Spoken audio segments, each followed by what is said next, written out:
Thixo mnini mandla onke, dwala lami laphakade ngikhulekile phakathi kwababili. Nguwena owazi inhlungu yami, nguwena owazi ukuhlupheka kwami. Namhlanje ngihlezi emakhandleleni owami umntwana ngimbonile elele edanyini legazi ehlukanisiwe umphefumulo nenyama. Thixo uvume kanjani, uvume kanjani sonini nganini ngikhuleka ukuthi wami ahlukane nami emhlabeni. Jesu Kristu waseNazaretha ngikukhuleke ubusuku nemini. Ngicela kuwe mdali wezulu lomhlaba ukuthi lo muzi ubekwe nguwe. Namhlanje ngisele ngililodwana Thixo ungane nawe. Umntwana wami ebekuphela kwakhe uvumele uSathane angene nenkemba ahlukanise. Inhloko nesixhanti phakathi kwakhe nalomndeni. Noma ngabe yini Thixo abeyenzile sonini nganini, uvume njani.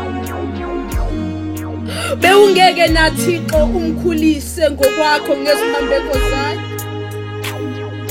Bewungeke na uthathe mina ngoba sengiphile izinsuku ezinde kulo mhlaba kunaye na. Abantwana babantu abatholisa abantwana azobashiya bengenababa naba yokondliwa ngubani na.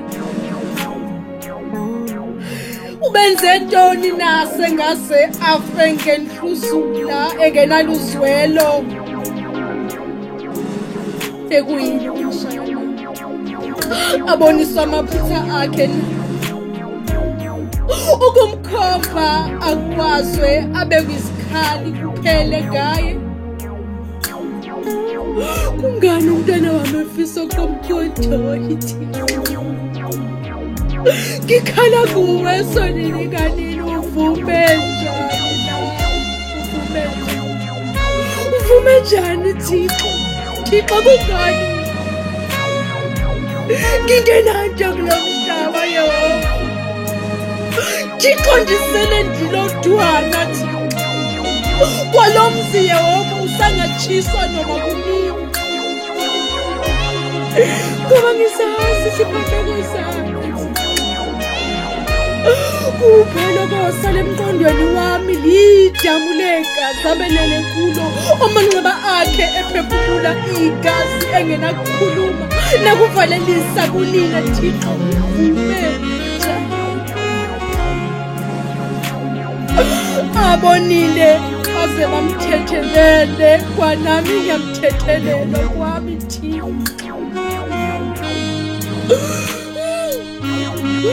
Thixo kubuhlungu kuyaqala.